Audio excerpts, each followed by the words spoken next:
Hello, this is Let's Talk About Myths, baby.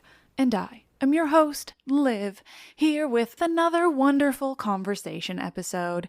Today's episode is with Laura Jenkinson Brown, who runs Greek Myth Comix, which is an absolutely badass comic series from everything from the full comic of the Odyssey and the Iliad to like buildable play sets of the Labyrinth and Theseus and the Minotaur.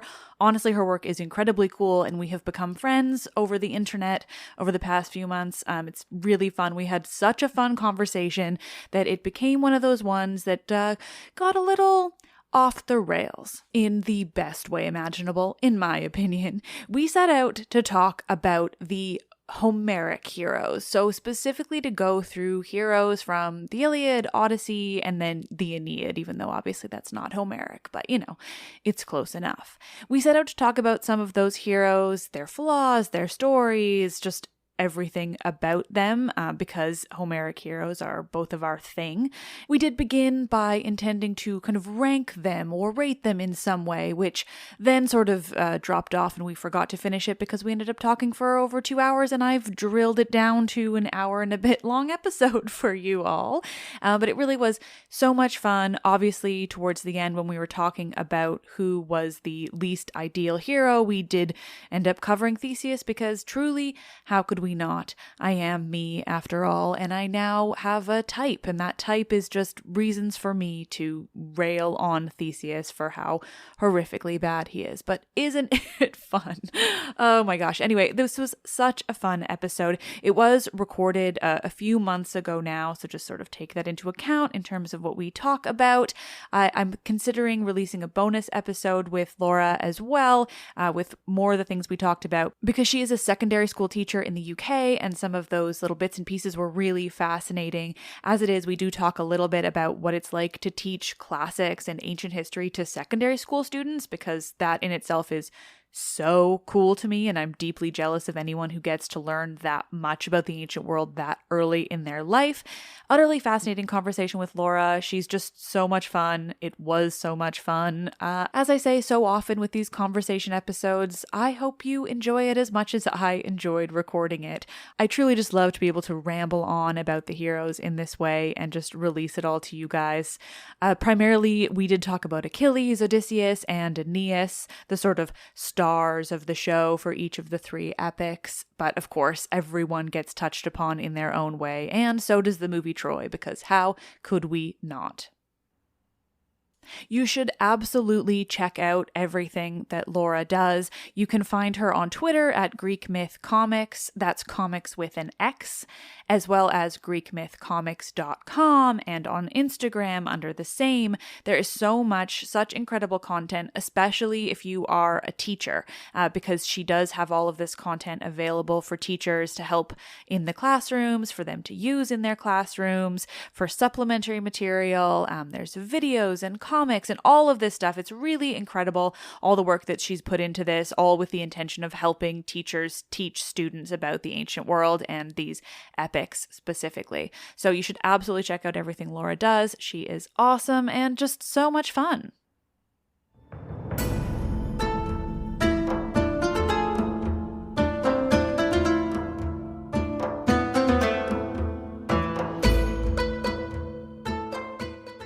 Conversations, the most and least epic of the epic heroes, with Laura Jenkinson Brown of Greek Myth Comix.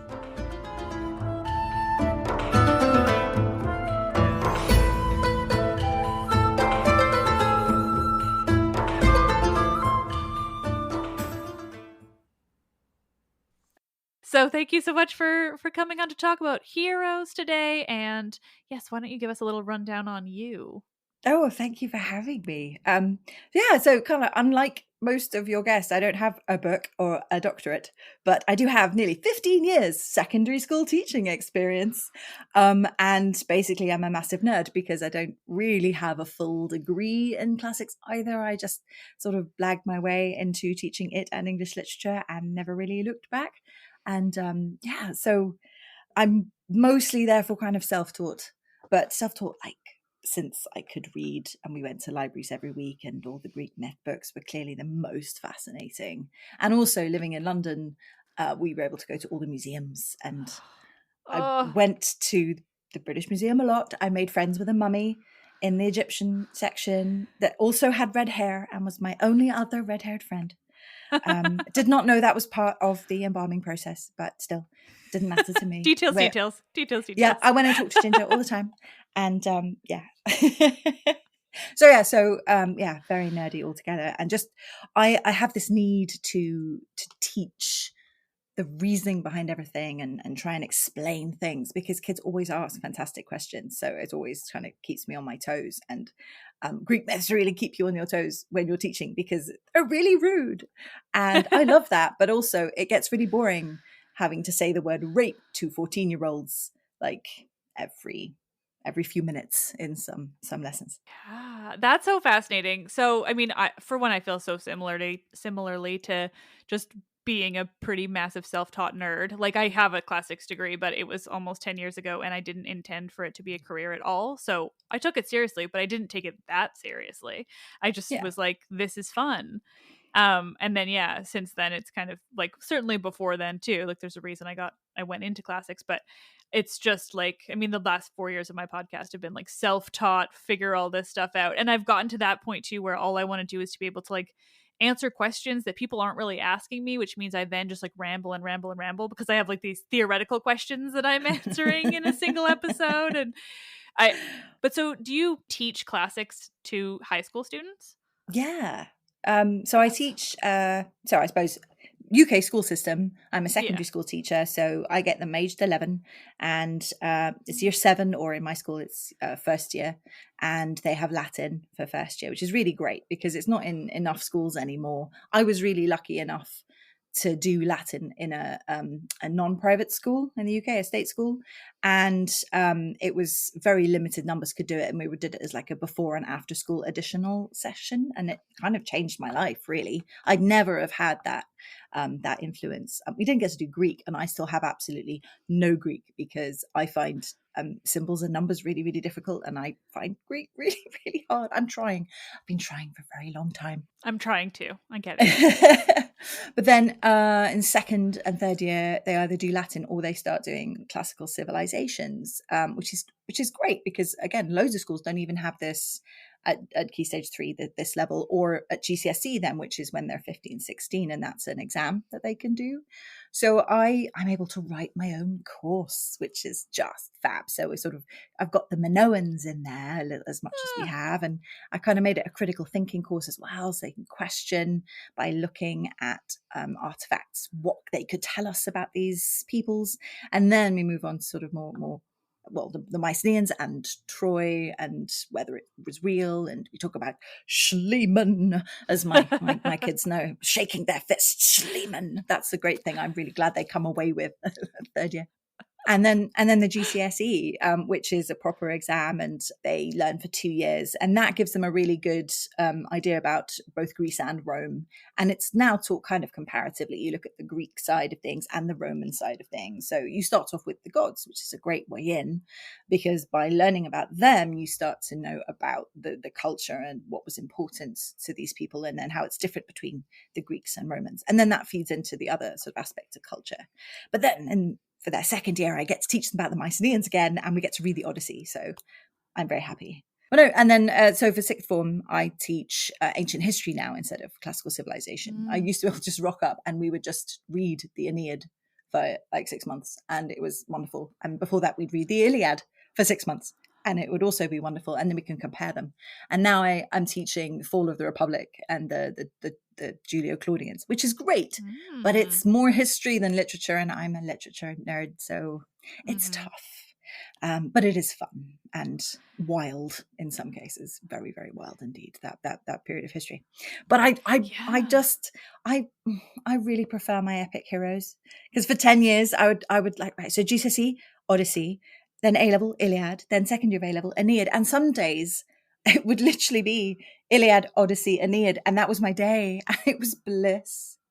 Oh, That is so I'm so jealous. Like if my listeners could see my face right now. It's just like awe of of being able to teach that, but also just being taught it in school. But yeah, it's just so fascinating to me that that's something that you can like learn in high school and have such a good grounding that early. my school's quite special. I have worked there a really long time, and I do love it there. And it is a private school, so it's a paid for school. And sadly, a lot of the classics jobs are there. But there's a really big push to get classics in back into a lot of a lot more schools. It used to be such a great tradition of it in England and Wales, and Mhm. there are these great charities like Classics for All and Advocating Classics Education that I've done some talks for and shared resources for, who are really trying to push that. And there's lots more teachers in other departments as well, like history, who are now using their history skills to bring classics into the classroom. And I'm working with the Cambridge School Classics Project, who made the Cambridge Latin course, Caecilius est in horto, which might ring bells for people, and been working with them and some this lovely archaeologist called Dr. Sophie Hay, and to create this teaching course about Pompeii pre-eruption, so that history teachers can Mm. bring classics in. So it's really exciting time right now. Classics are becoming really, really popular again, sometimes for the wrong reasons, but a Yeah. lot of the times for the right reasons. And actually, I think a lot of those wrong reasons are probably because it hasn't been in schools so much, and people are getting the wrong idea about it later on in life, instead of maybe actually having it taught carefully and gently by a capable pair of hands, a teacher in a school. So hopefully that, may nip that in the bud going forward. I do want to mention that you're an illustrator who Oh does the yeah. incredible Greek myth comics, which is certainly how like you and I connected. Yeah, I forgot about that. Yeah, like wait, there's this like Yeah, huge thing that you I do. know. Oh man. So I started, I challenged a student of mine, Parham Srusian, to draw, because he wanted to become an illustrator, and he was in my classics class, and he didn't have a portfolio, and my no, sorry, he wanted to become an animator, and my brother's an Mm. animator, and I'd seen, what he had to do. So I said, right, you've got to make a portfolio. I've been wanting to draw for a while, I'll draw too. And we've been drawing stickmen. He do this really cool stickman version of the Aristeia. So when a hero goes on their killing spree, because I'd said in class, I want you to make a visual representation of this. And then I thought, well, that was great. And they all remembered it brilliantly after this. So I'll start making visual representations of other things that they're not sure about. So I made some little individual comics. And then that turned into basically drawing the Odyssey as a very detailed didactic comic for my GCSE students, who were really struggling to remember all the details. And then that just turned into me drawing till like 3 a.m. every night that I didn't have marking, and then bringing it into school, and my hand being in bandages because I couldn't move my wrist, and just pumping out as much as possible. And then that's turned into randomly actually being paid to be an archaeological illustrator, and also just draw my really cute characters with no faces, which should be kind of freaky and scary to some, but aren't. And I love that, because they're not my characters, they're mythological characters that everyone is so familiar with, and I can't like pick a face to give them. But Mhm. it's really nice to be able to focus on instead the gestures and the body language of the characters, like on the original pottery, where they didn't go into a lot of detail on the faces, and they're almost cartoons in themselves.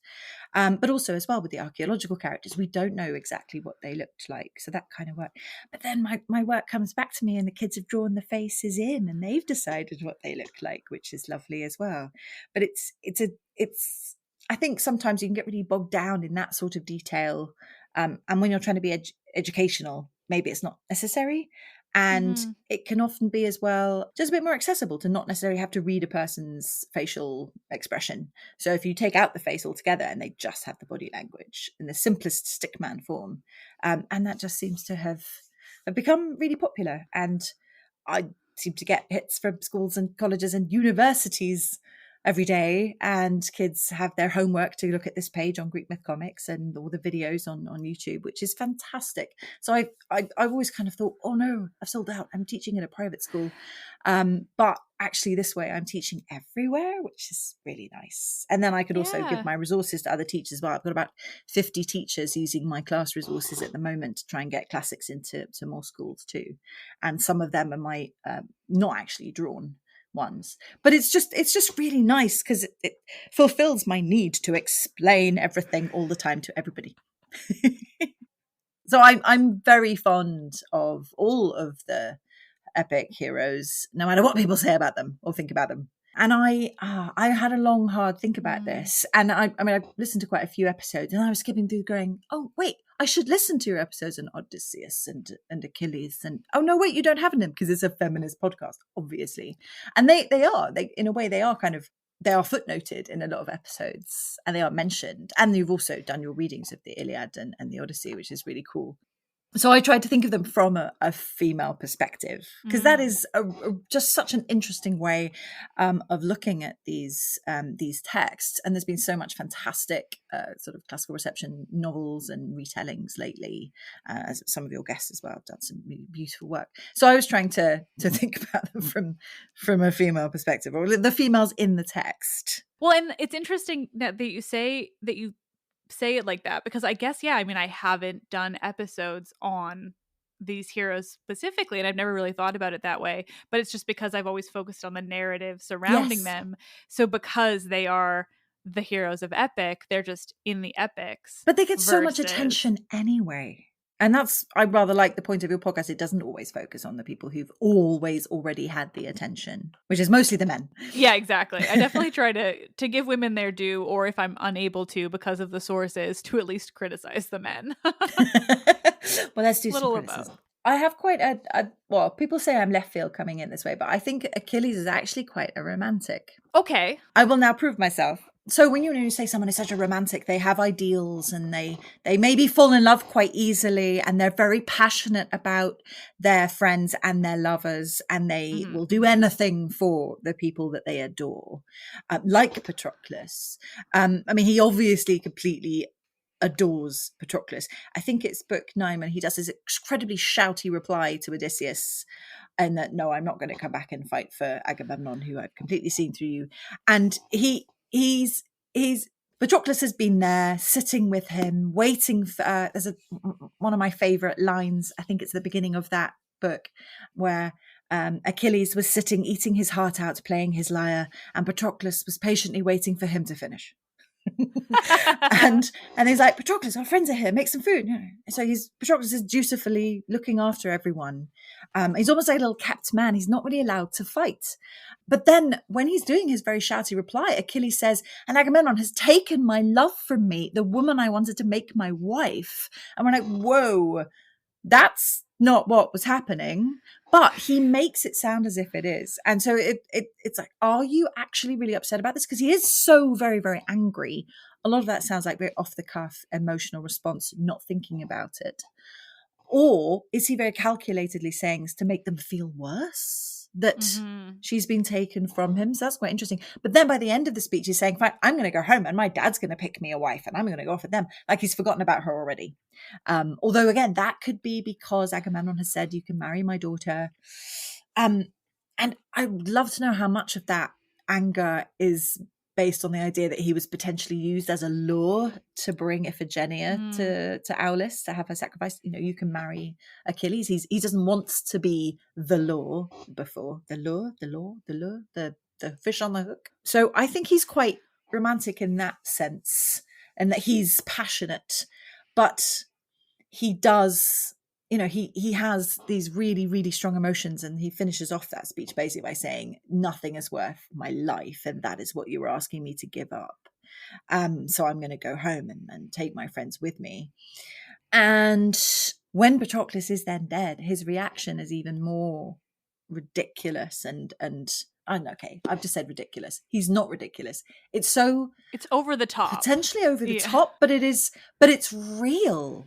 And he does all the things that are, as you learn on the GCSE, the things that you do when you're in mourning, which actually a woman would do. You would tear your hair, you would Mhm. beat your chest, you'd scratch your face. Everything to show that you are no longer interested in your appearance and looking nice, and because the person who you did it for is gone. That's a one way of reading it.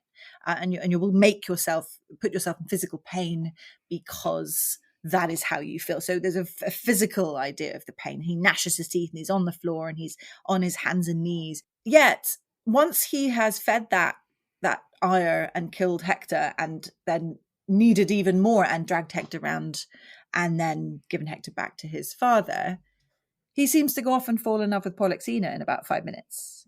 And that's not in the Iliad, but it seems to be in lots of the stories afterwards. And he needs something. He's that. This, I suppose, is what makes me think of him as this terrifying, passionate, killing, romantic machine. And that he needs something or someone to fill the gap that Patroclus has left, that perhaps Briseis maybe even had a tiny, tiny bit. So the fact that he's so real and exciting as a character like that, because he's so emotional, I think actually made me think of him as being actually surprisingly maybe one of the least douchey of the Homeric characters, or the heroic characters. Romantic is a very apt way of describing him, and I tend to just describe him as a drama queen, and so I think that you're like it's a much more academic way I of will go with describing him nuanced. yeah, there we nuanced as works too. Yeah, he just is so dramatic. But you're right. He's got good reason. Like, he's over the top, but it's very real, and his emotions are very understandable, but also like Heightens. yeah, and they're very Exaggerated. realistic. There we go. Very Yes. exaggerated. But they're very realistic too. Like in the writing on the Iliad, he's a very three-dimensional character, I guess. Like he you see all sides to him.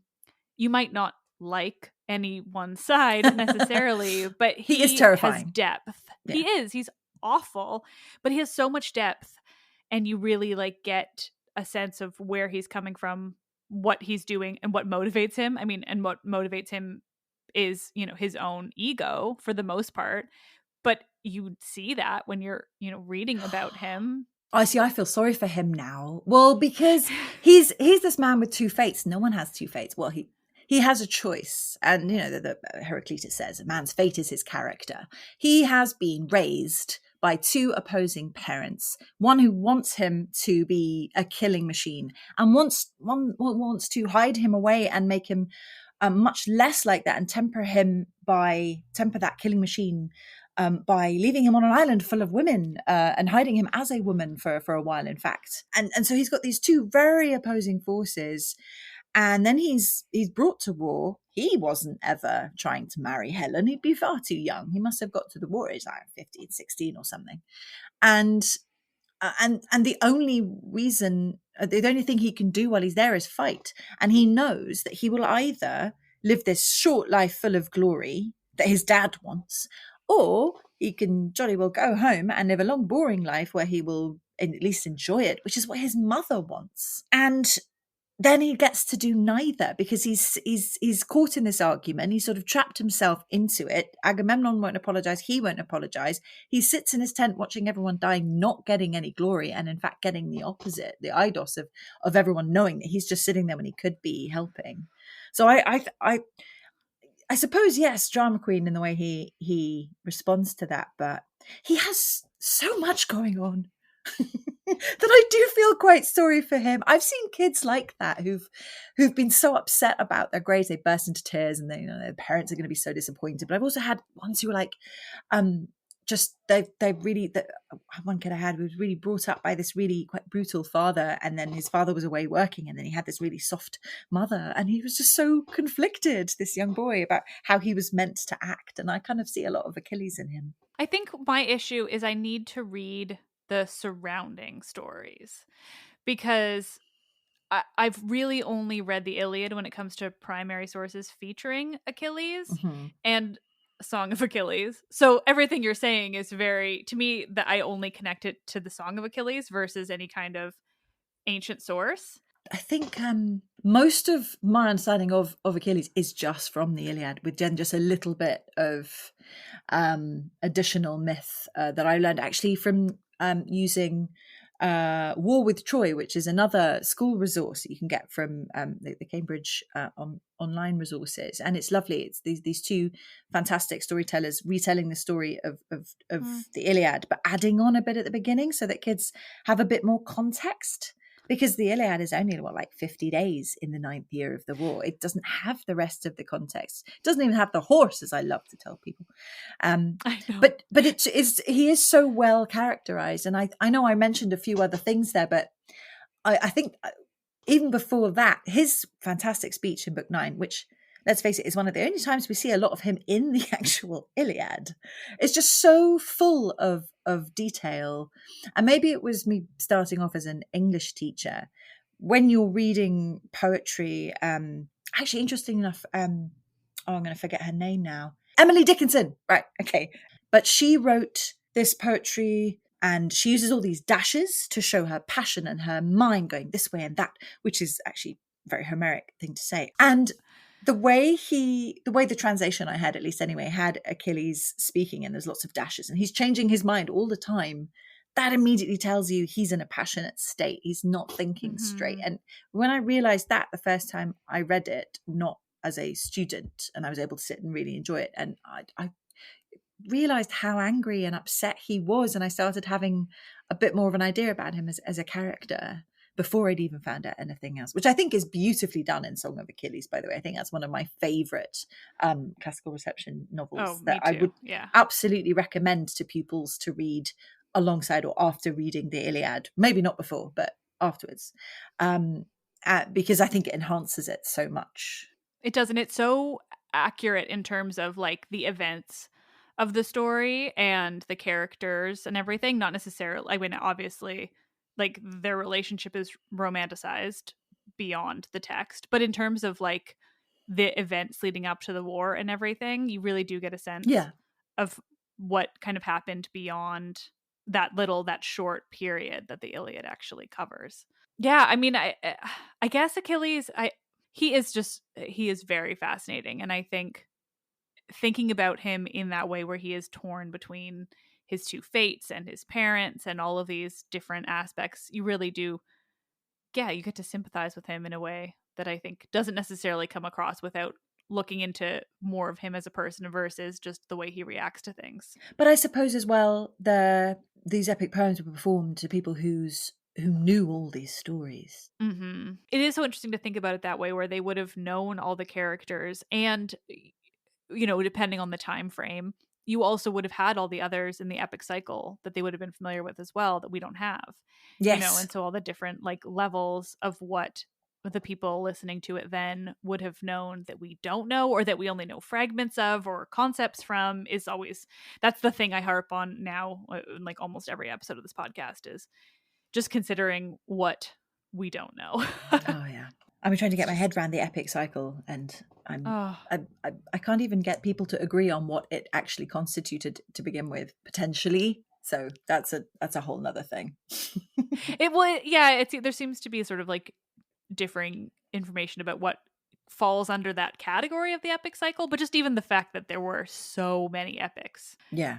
But yeah, Achilles is fascinating. Now, I don't know if we should. I think we should rip off the bandage. So Odysseus. So he gets grief.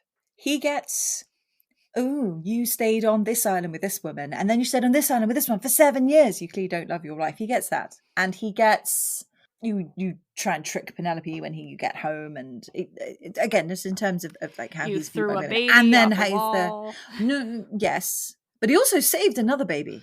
Which is another story. The child of Antenor, a Trojan who gave him hospitality. I spent a long time talking about this the other day, about how Odysseus seems to have, he's become so affected by everything he's gone through that like the only thing that matters is getting home and also hospitality. And if you've ever given him good hospitality, he will look after you. Like he saves Antenor's child from the Trojan War. And yes, he also kills Hector's child, but I can kind of see why. Not that I ever think there's a reason to kill children, and I would end him if he came near my daughter. But he's doing it to prevent further atrocity in the future, because the pattern of revenge. I mean, if you look at like the Atreides, come on, you can just see that going on and on and on and on and on. So horrible thing to even vaguely say it's justified. It's not justified, but I can see why he thought he would do it. But well, it's also war. Like, I think we have yes, to it is a war remember crime, and war crimes happen in war.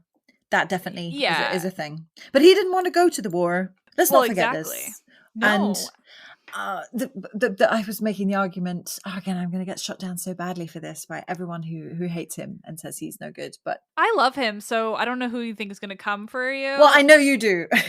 So I'm in a safe space. I literally refer to him as my main man. He is the only hero that well, no, I wouldn't say that. But I legitimately enjoy him. I know he has so much shit, but I just love him. Okay. I am in the safe space here. You're not gonna verbally beat me up for suggesting anything, but the idea that he so it's Philoctetes who gets abandoned on the island and left for dead.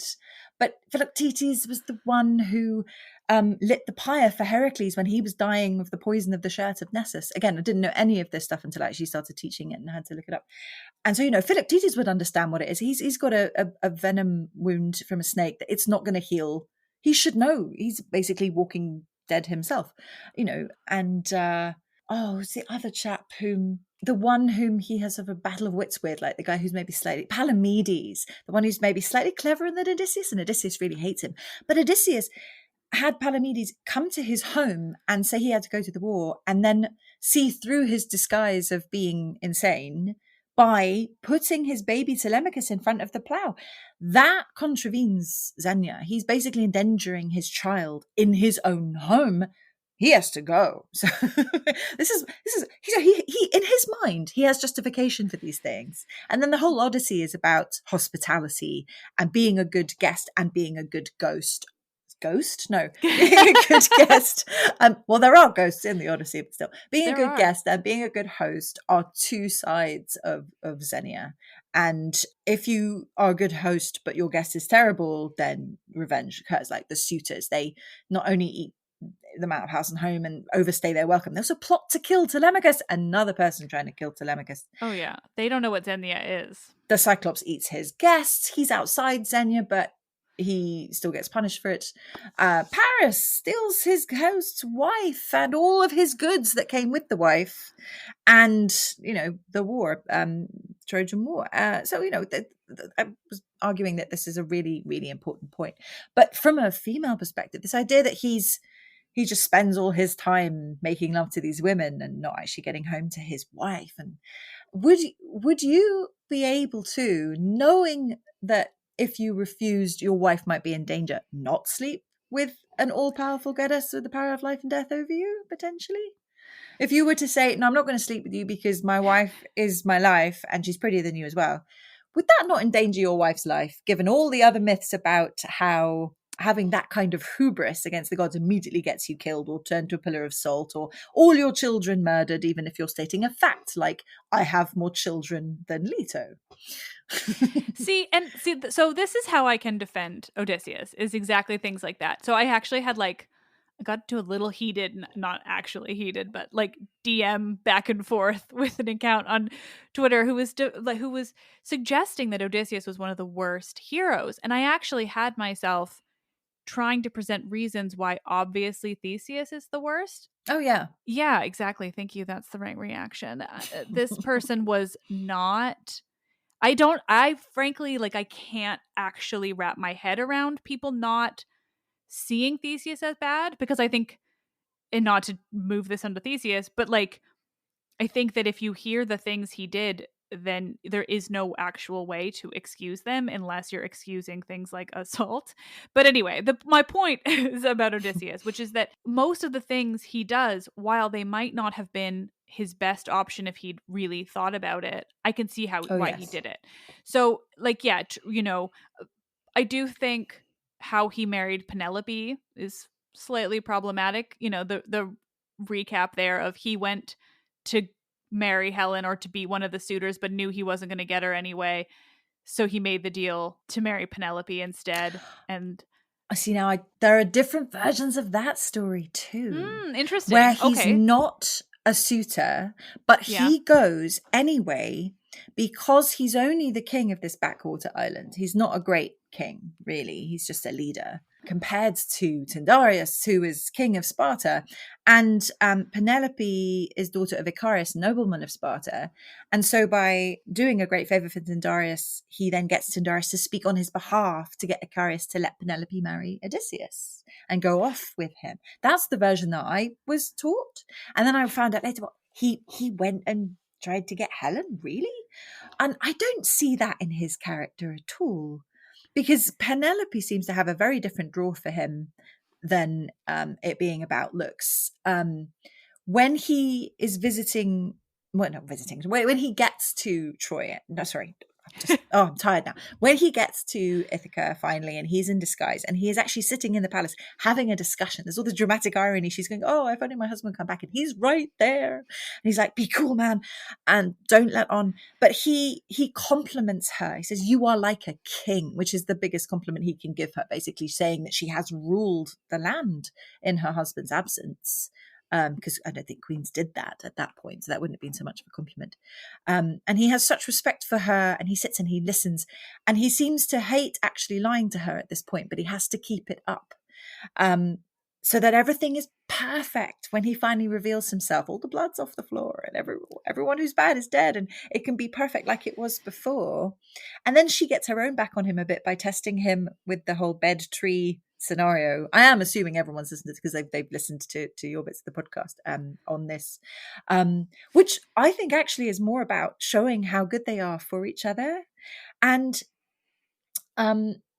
someone was saying, yeah, but he's so bad, he doesn't even go and visit his dad first. Yeah, he visits Penelope first. He has to get that situation sorted, and then he can go off and see his father.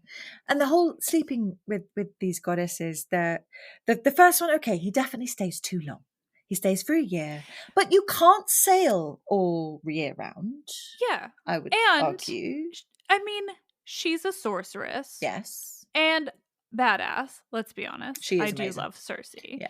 I could justify everything he does, basically. But Cersei definitely had enough over him that I can see why he stayed with her for that first night. I mean, it's a hilarious scene where it's literally just like, well, if you have sex with me, I'll transform your men back into men from pigs. In fact, she actually says, "Come and lie with me," and he says, "No, not until you have changed them back into men." Right, exactly. So he's being smart about that, and then of course, he has to just do that. And I also think, the idea of faithfulness was probably not the most connected to our modern understanding of it. Yeah. This is something I started thinking about when I was writing these attempts at notes.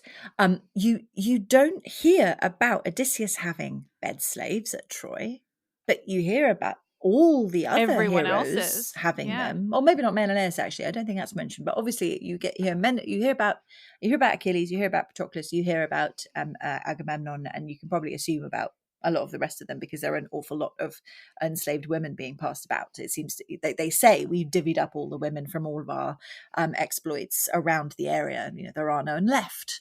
But you don't hear that Odysseus has one. So maybe it is assumed that he also has one, but you certainly don't hear about it. To be honest, you don't hear enough about the enslaved women, full stop. No, of course. But I don't know. I'm trying to think now, in the Trojan women, do any of them in Euripides say that they were Odysseus' slave? I don't know it well enough. It's no, I'm honestly not sure either, but I don't think it's not stuck in my memory that it has. I might need to reread that. But then when he's with Calypso, there is absolutely no way off this island. He is washed up on the shore. He has no way of getting back. And when you finally meet him, he's a broken shell of a man sitting on the shore crying and wanting to go home. And there are phrases like, passionate woman, cold lover, that the nymph long had ceased to please, which is very, well, it's a bit male, that.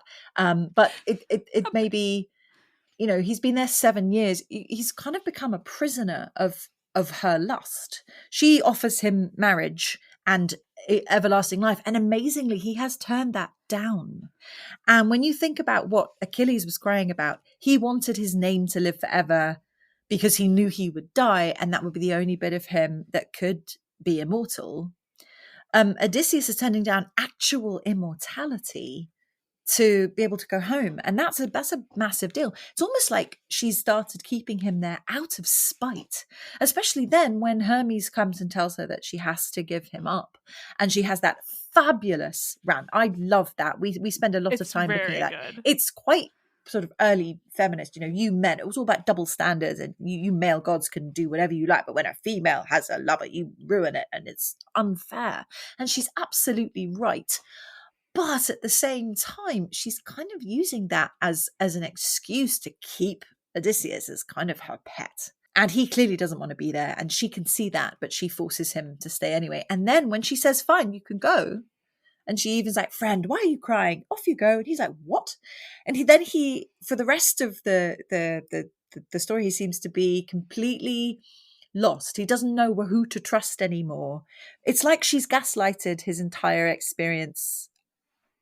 Suddenly off you go, like nothing's happened, like they've been friends this whole time, and she hasn't been keeping him there. And so then when he's like in the middle of the water and he's about to drown, and I know Leucothoe, the white goddess, turns up as this big sea bird and says, here, take my veil, it will save you. He's like, should I? Shouldn't I? And you're like, wow, you should, but the fact that you're questioning this shows that you are very damaged. And maybe rightly so. Maybe you deserve a bit of this. But I kind of see Calypso's enforced sexual slavery as kind of like, you really shouldn't have had so much fun with Circe, maybe. And it's a bit of a punishment. But I certainly don't see it as him hanging out with her for 7 years voluntarily. No, I don't think so either. I think it's pretty clear that he's not there by choice. And he's stuck there, and she's a nymph, and she has power over him. Like, that's the thing. I think between that, and I do think that he stayed with Circe for a while willingly. But I also think I think that probably doesn't necessarily mean that he's a bad guy. Like, I just, I think it's pretty early on in the Odyssey, and he's just trying to kind of find his way, and they start out together in him trying to save his men from being pigs. And then I think he kind of gets comfortable, and I don't really blame him for getting comfortable for a little while in amidst, like, after 10 years of that horrible war that was so messy, and then all the trials to get to Circe. Like, hang out for a little bit, enjoy yourself, like, maybe, just pretend like the rest of the world doesn't exist for a little while. And I'm sure his men were probably quite enjoying their time too, because one thing that's never mentioned is how many enslaved women were on those ships too. And they're not just on the ship while these guys are chilling out in Circe's palace. They are being used, very likely. So they're probably quite happy too. The men, not and the Circe women. has no God, and I think Circe has a lot of like nymphs on her island and stuff too, right? So they might have been having some consensual fun as well. I like to think, at least a little. But I don't see the argument for him being that bad. Like, I do think he's problematic, and I do think it's really gross the ways he goes about hiding who he is when he does finally get back to Ithaca. Like, I understand his purpose, but I think he goes on about it like a little bit much. He just has a little too much fun with it. He can't stop anymore. No, like the stories he makes up are like, dude, no one. It's just so easy to lie. That's quite worrying for him to be able to just come up with a story. Like this epic Cretan history. Guy's probably never even been to Crete, and here he can tell you all about this fake person that he's come up with, who he is from Crete, and his whole sob story. So I do think, I think he's a narcissist, but I don't think that necessarily makes him a bad guy. Yeah. Yeah, I haven't thought about him as a narcissist, but actually that works really well with this idea of him. I think it does. I'm not an expert on psychology, but yeah, I know, neither. I'm just, this is real base level use of the word narcissist.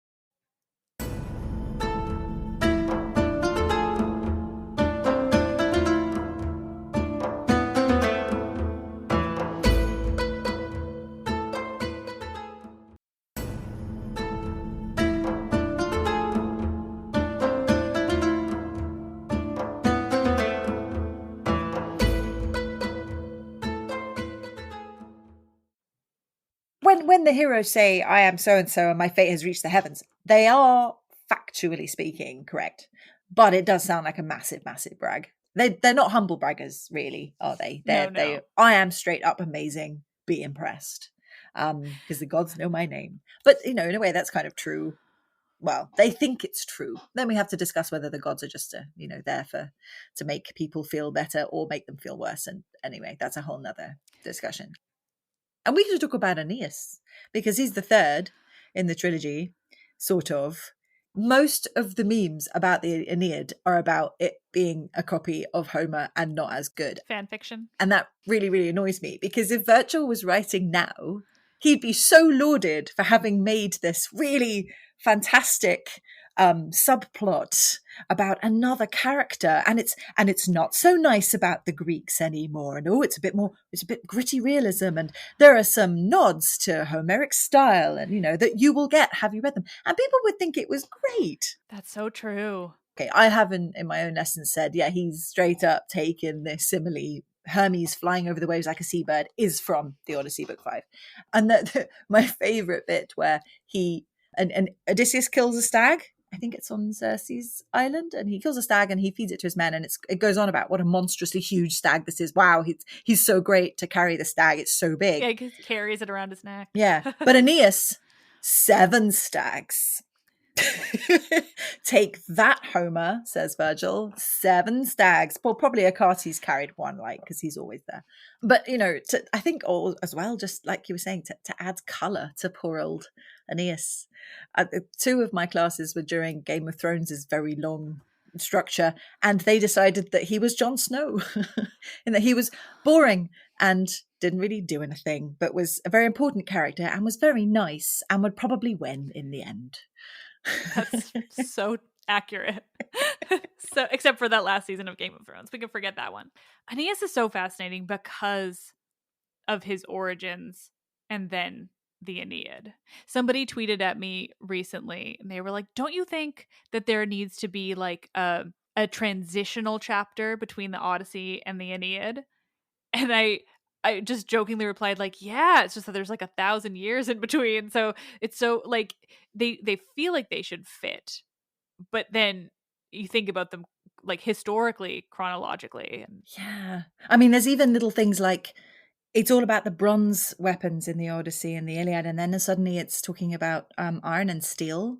And so it's a big jump there. I would have never noticed that. Yeah, teacher voice. Notice these tiny details that show you the anachronism.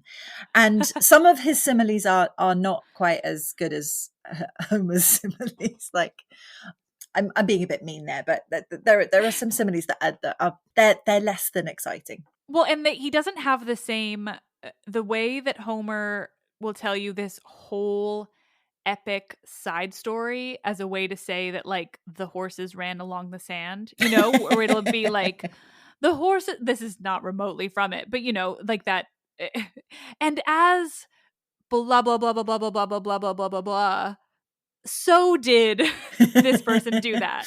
Hey man, I love my similes. I'm not having anything said against them. No, I love them. What I mean is that Homer's are long, descriptive. Half the time they tell you a whole other myth in the simile. And then Virgil he doesn't have that. And I get it too. He's squishing a lot more into a shorter period and he's got a different purpose. But also though, yeah, the purpose. Originally, the Odyssey and the Iliad were recited and your audience is in front of you and you've got to keep them going and you've got to keep them imagining everything, and that's why you use similes that have got all of this detail and why you use invocations to the muse as well. It's like, shut up everyone, the curtain's opening, oh muse, sing, right, it's starting. But Virgil doesn't need to do that because he is writing it. He still keeps these in though as an homage. He doesn't need to, and that's fascinating. He still keeps a lot of the formulaic phrases and the similes, but he doesn't need them to be so evocative.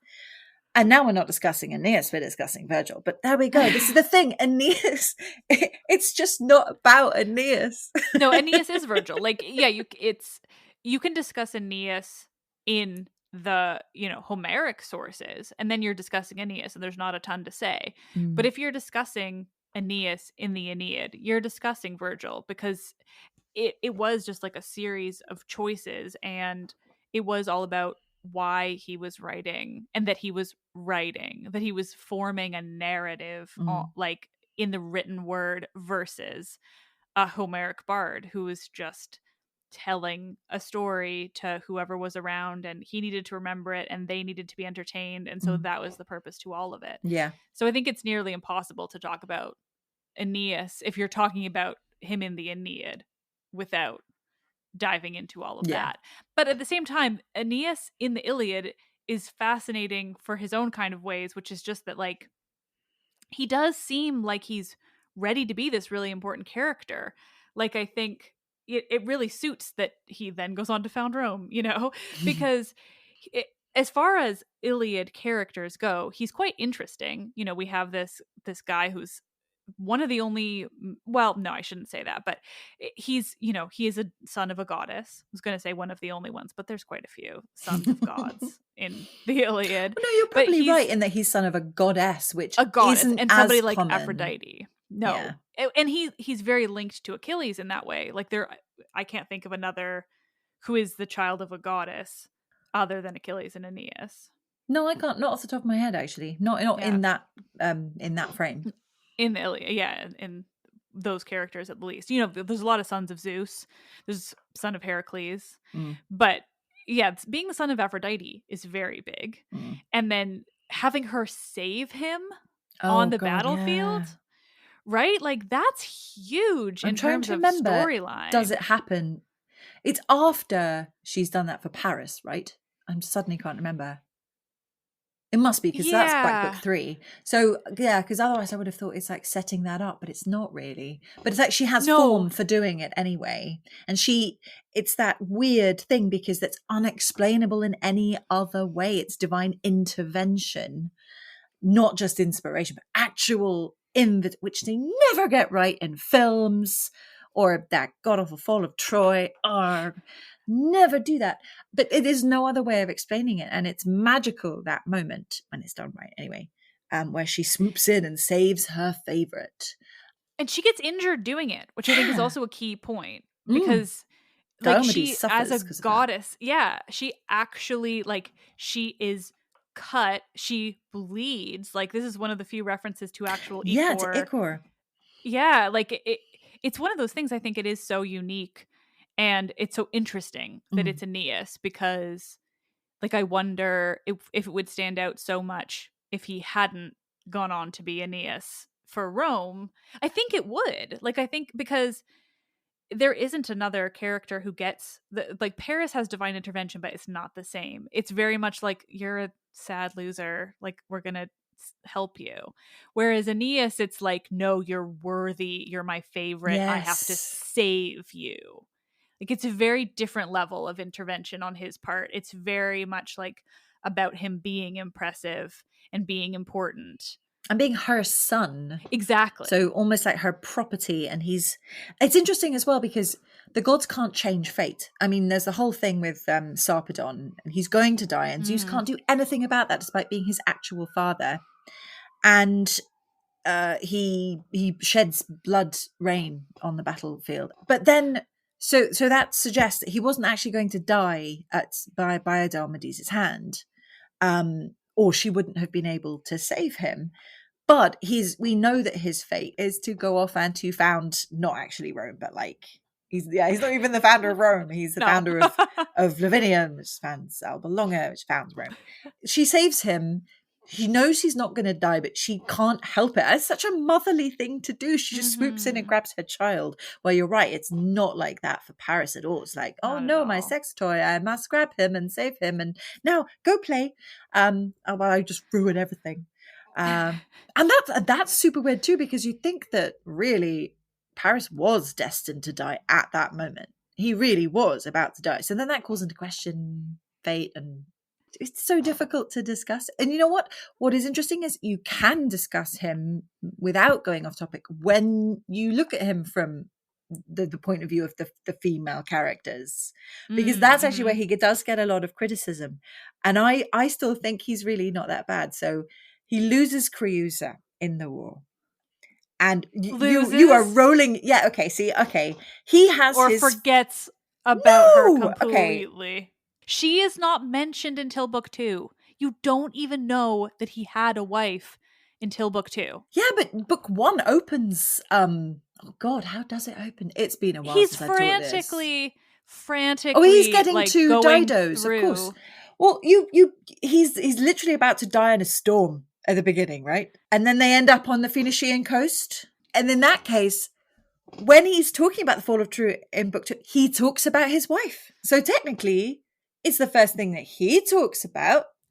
We get a whole scene of him like going through the fiery ruins of Troy without hearing about his wife. Oh yeah, because that's exciting. But without... She's asked about Troy though. But we hear about his son and his father extensively. She gets to come back as a ghost. It's been a year since I've read it, but the reason I remember this part so strongly is that I had not read the Aeneid before covering it in the podcast. Oh, strong move. Yes. Well, that's what I do because I don't have time to read something ahead of time, let alone an epic.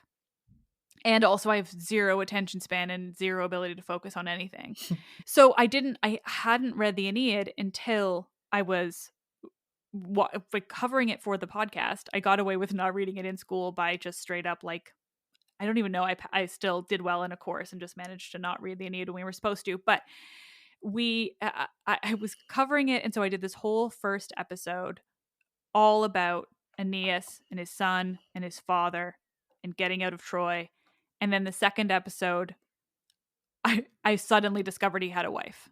And so like I didn't know for the whole first episode of the podcast because I hadn't read ahead at all. And I only knew about Dido because she's the famous one.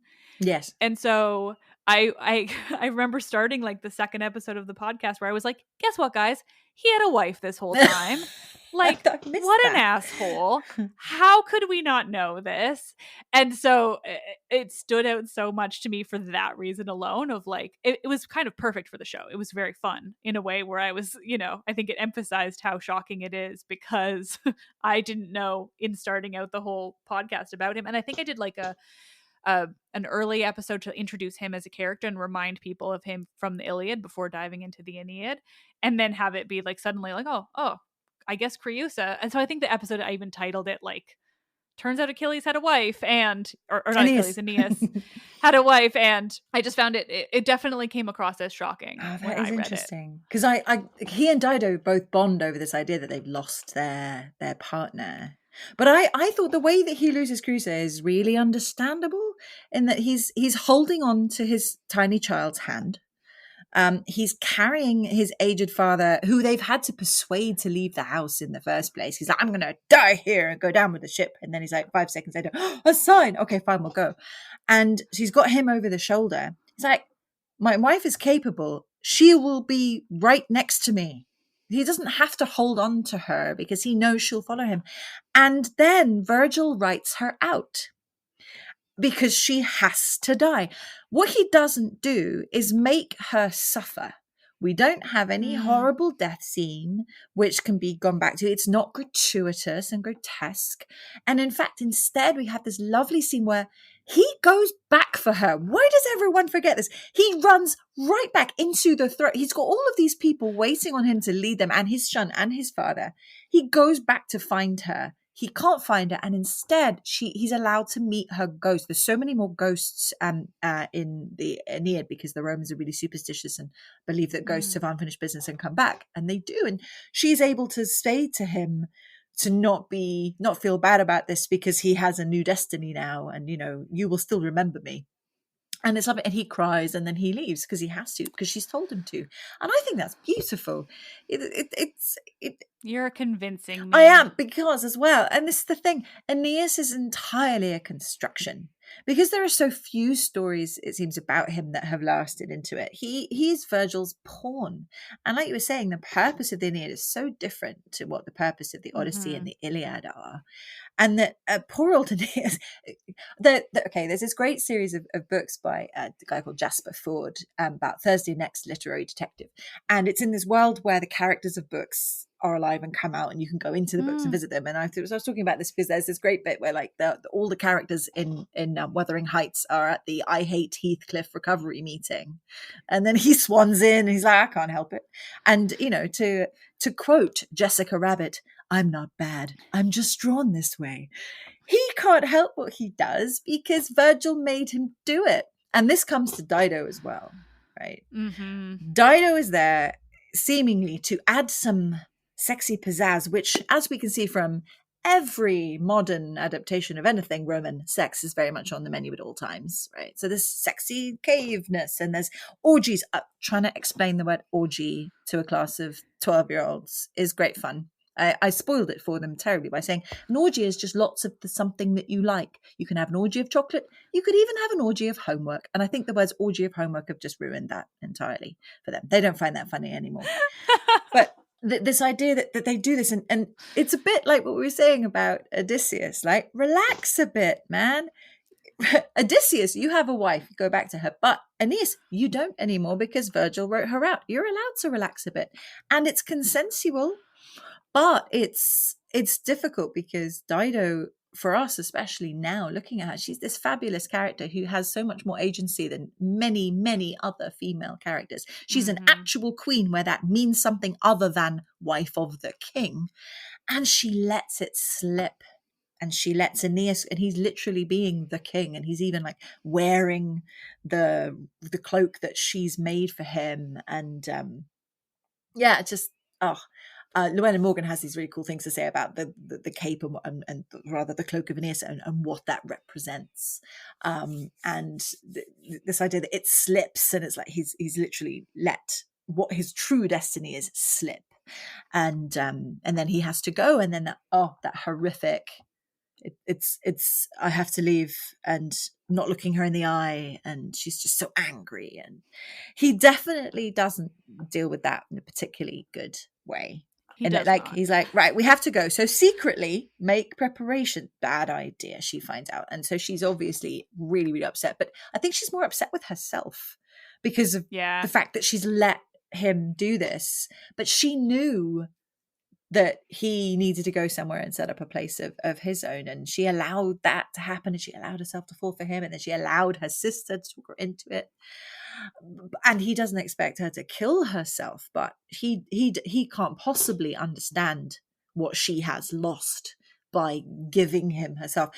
And I think that's why in the underworld then, again, another up yours, Homer, Virgil allows his character to go into the underworld, whereas Odysseus only got to stand outside. So he goes in and he sees her and she blanks him and then goes off with her husband Sychaeus, which I think is wonderful. He doesn't get to have the apology, for her killing herself. Like that. He just gets to be in pain about it, reveal how upset he truly is, and then not get closure, which is great. So I think that actually humanizes him for me a lot more than him just being this perfect guy who's just in difficult circumstances. And then he gets to fight for Lavinia, and it's practically like medieval courtship. She doesn't say anything. She just blushes. There. Yeah, she's never there. Oh no, don't talk to Lavinia. She'll just blush. And he has to marry her because then he wins. And that's it. The fact that, spoilers, the Aeneid ends with just Turnus dying, because that's like the last hurdle and everything can now go ahead and Lavinia will be married and they will have the child who found Alba Longa and so forth. It's very telling that, like, right, we finally got to the bit where Rome can happen. Right, we don't even need to end with an Aeneas at all. But it's also Homer. By doing that, Virgil is emphasizing once more how the Aeneid is like the Iliad. Oh yeah, entirely. Well, half Odyssey, half Iliad. Yeah. Yeah, but that end. Yeah. The end is like the Iliad. Oh, completely. I think I had to translate that bit for my Latin GCSE. So I have that etched permanently in my head because I had to learn it off by heart because I was actually terrible at Latin. Somebody who only took first year and then gave it up. I get it. I just thought that was really funny. We finished talking about Aeneas and immediately moved on because, again, there's just not much to say. So there isn't, but I think we've said a lot about Aeneas. I think you've sold me on him a little bit more. I still think he's obnoxious, but I actually, I enjoyed even just remembering him from the Iliad, because I think he gets lost from the Iliad because of how important he is to the Aeneid, Yeah. that I often forget how interesting he is in the Iliad. Not necessarily important. He's definitely important, but he's really interesting because he's a very unique character. Like, I'm almost wondering what Homer, or whoever, the idea of Homer, what they had in mind with Aeneas, because he does seem like he's destined for something. Like, it makes so much sense that he would go on to found something like Rome, Yeah. because he's destined for something great, with Aphrodite saving him like that and everything. I feel there's so much. Remember in the film Troy, which we haven't managed to mention, which I don't entirely hate, because I can understand if you're making a film and your audience is not just classicists and you have to actually like make it appeal to other people. You might make some difficult choices with the plot. Although killing Menelaus, what were you thinking? Oh my God. Killing Menelaus But is absurd. I have only watched the director's cut, which is 3 hours long, and makes a lot more sense. But I don't know. I don't.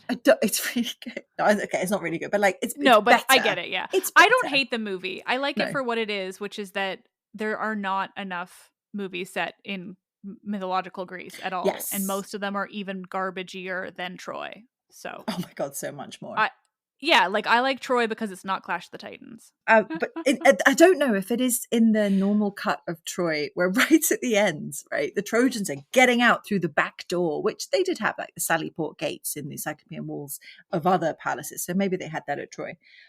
And I think because Paris somehow is alive and gets away.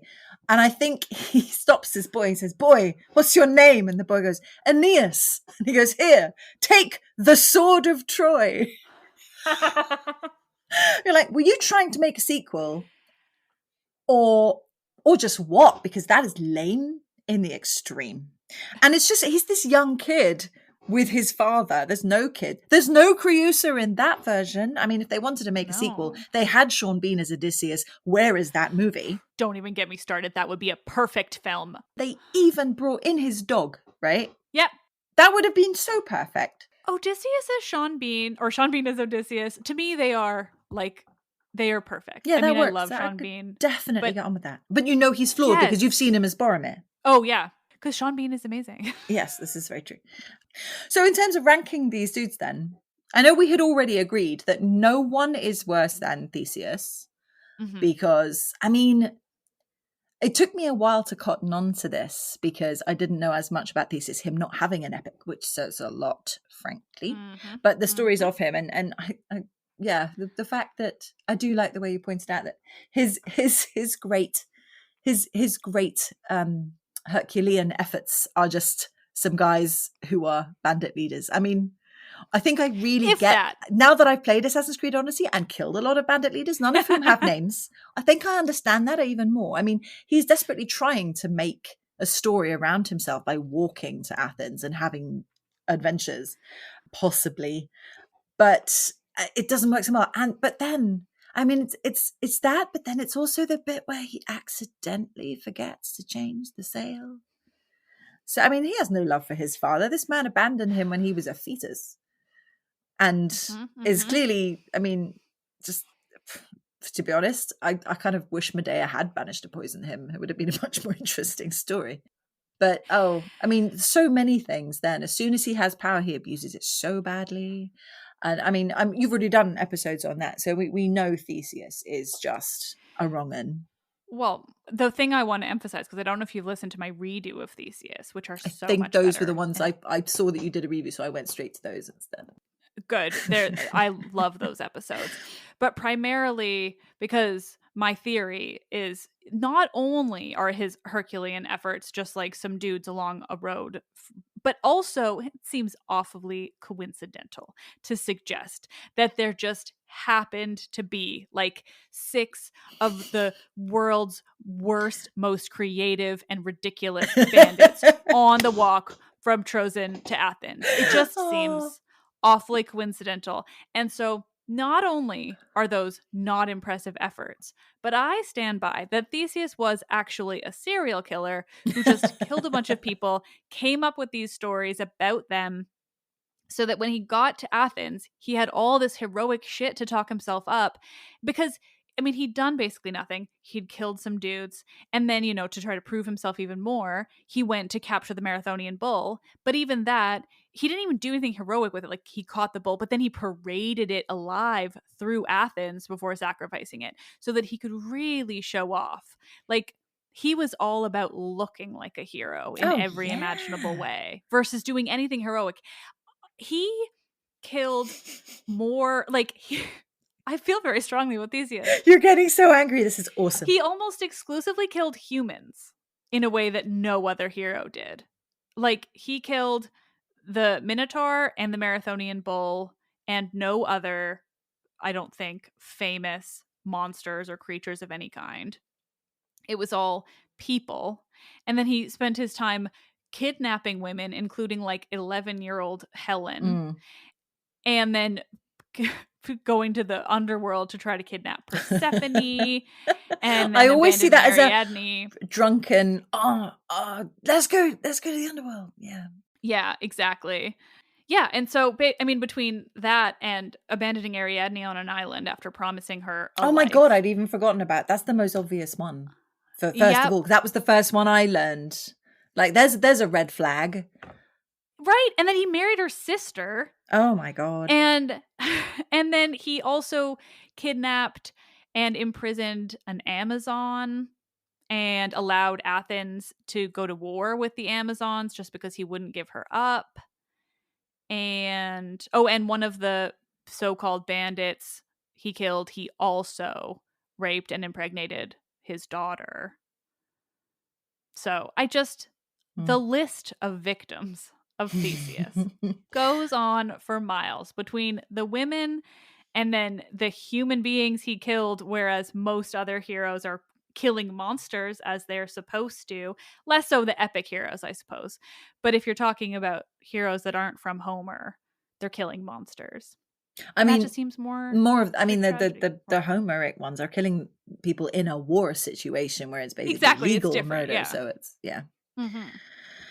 So in terms of so we know he's a douche and he's the king of douches. He's too good. No, in fact, the word douche is too good for him. So, but in terms of if we are hero bashing here, Odysseus and Achilles and Aeneas, who's the worst? Can there even be a worst? Are they all just like on a similar level? Yeah, I think with the epic heroes, I think that there can't be. Like, I think that the epic heroes kind of stand alone. The others tend to have much more reasoning behind it. Like, if we're going heroes broadly, I would argue Theseus is the obvious worst. Then Jason is next because he is shitty, but also benign in an even shittier way, and just like varied things about him. And so, but the heroes like, you know, Aeneas and Achilles and Odysseus, they've got their issues, but they all have such different things and such different stories and details and everything that I don't see them needing a ranking system. They've all got their flaws and their good bits, and obviously I would put Odysseus at the top if I was going to rank them anyway. For having flaws? For everything. He's great. He's not perfect, and yet I love him. Okay, so let's rank them in terms of who's the least perfect. That's the thing between Achilles and Aeneas. I mean, I guess I would say Aeneas, but mostly because of the Aeneid and not so because of Aeneas. Is he not too perfect, which makes him the least perfect? Yeah, and again, because of the Aeneid, because he's obnoxiously perfect because of the background behind the writing of the Aeneid, less so than him as a character. Because it's so impossible to look beyond the Aeneid. Right? I think it's impossible because of everything associated with it. Like, it's just not the same type of work when it comes to analyzing the characters, because there was a ulterior motive. I think you'd do well in my class. So I should actually just point out as an extra fun thing, in the GCSE you read Livy, who's Plutarch did Lives of the Heroes. Sorry, you read Plutarch, and you read the parts where he's comparing Romulus and Theseus. Ooh. And the entire thing is basically who was worse. Who did it worse? Romulus Does or Theseus Theseus? win? Theseus is the worst. Yeah. Between him and Romulus, he comes out so badly. And it is mostly, there's just a list of women he wrongs. So that's a great resource. And that's actually one of the questions of the GCSE. That's amazing. So write an essay about which was worse. Oh my God, I would do so well. I mean, I think you would. That's incredible. So I've read a lot of the Plutarch's Life of Theseus in my episodes on him. And because I love to hate him, as you could see earlier and hear in every single thing that I say, like I find it fascinating. I find him fascinating because of the way you can compare him to other Greek heroes and the way that he just does not seem to qualify. And yet here he is being Theseus. And I just think that's so fascinating. What is the point of Theseus in these Athens myths? Like that's it. It right? is just Athens, that, isn't it?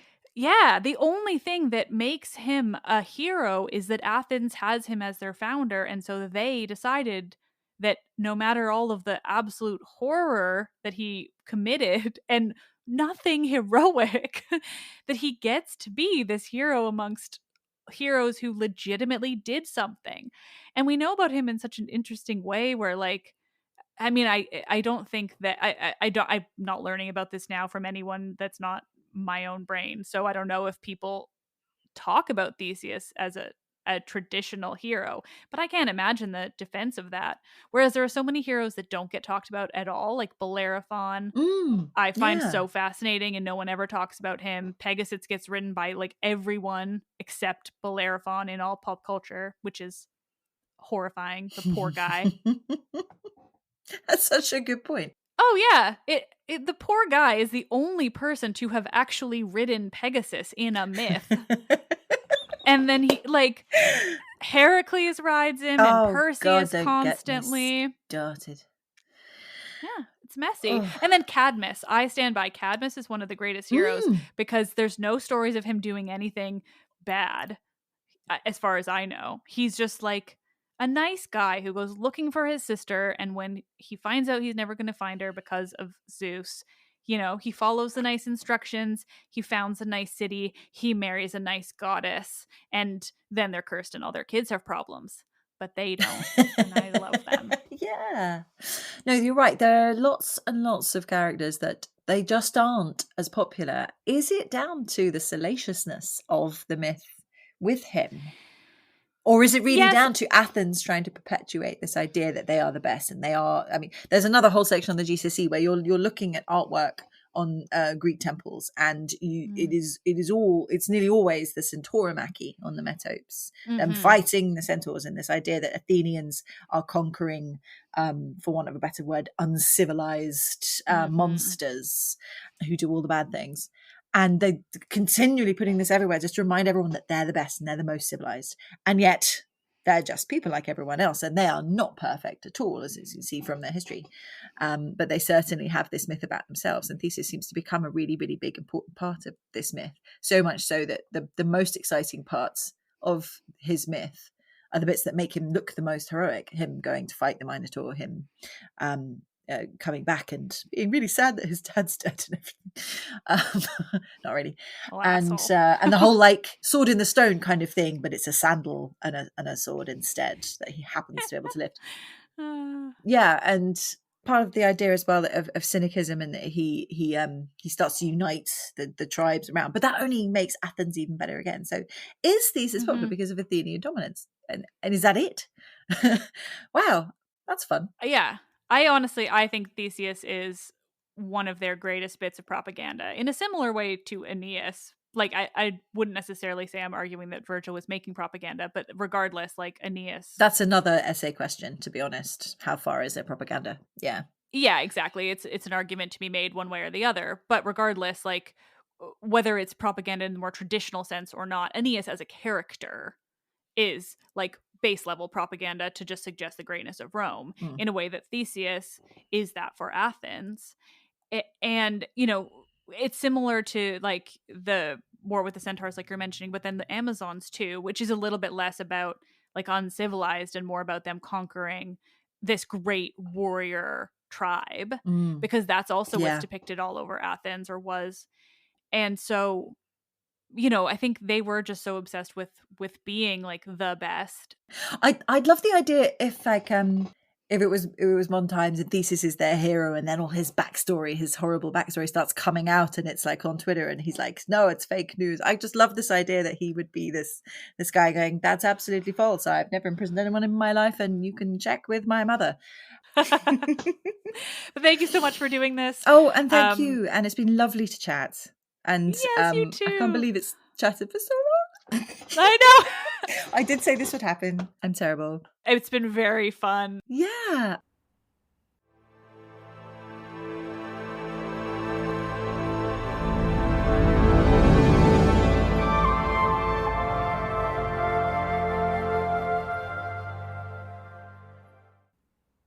Thank you all so much for listening. I mean, I always say it. I love these conversation episodes so much. I love that some of them can be this like deep intellectual academic chat where we learn literally everything imaginable about a character, things that you'd never considered in your whole life. And that others can be more like this, fun, rambly talk about the heroes we know so well, but you just get a different insight when speaking with other people, specifically Laura, who teaches this to secondary students. She has all of these very different insights than I do because of the way she comes at it, let alone the fact that she has created these unbelievable comic strips retelling these epics, let alone everything else that she does. So it was really fascinating to get sort of that side of it, to just have this really casual and freewheeling conversation about these heroes, because why not? There's so much to them that it's just adds to the fun of every episode just to chat about heroes and all of their nonsense, and obviously how much I love Odysseus because I love my problematic hero. Thank you all so much for listening. As always, could not do it without you. You are all the absolute best. I am Liv, and I love this shit.